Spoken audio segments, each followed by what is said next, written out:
Sam Morgan sat alone in the dim glow of the fire, sharpening a small whittling knife against a strip of worn leather. His hands were broad and scarred, moving slow and steady, not rushed. The block of pine resting in his lap had no shape yet. It was just wood, soft under years of use, like time itself waiting to be carved. Sam was not in a hurry. Most days he was not in a hurry for anything anymore. Before Abigail died, he had been different. He used to hum while he worked. Sometimes he laughed for no reason at all.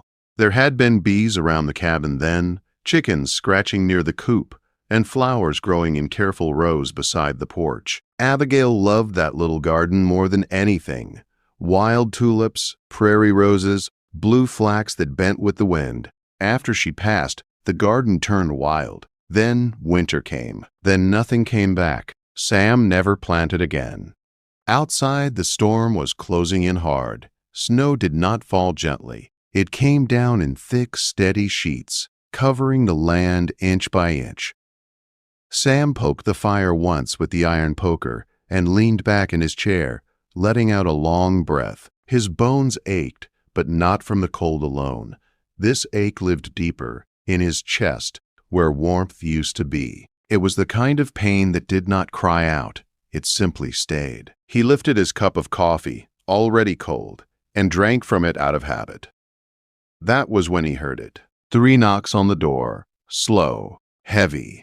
Not the wind, not an animal. Then a 4th knock, weaker than the rest. Sam froze. No one came out this way in storms like this.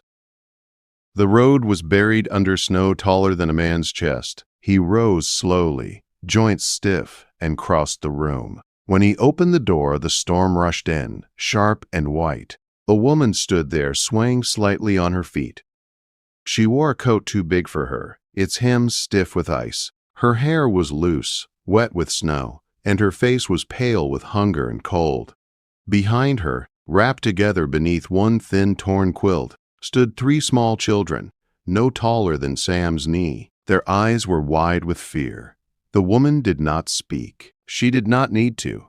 Sam stepped aside. She guided the children in, whispering words too soft to hear.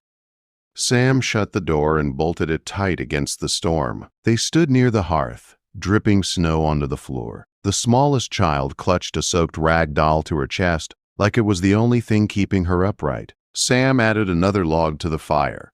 The room filled with warmth and light.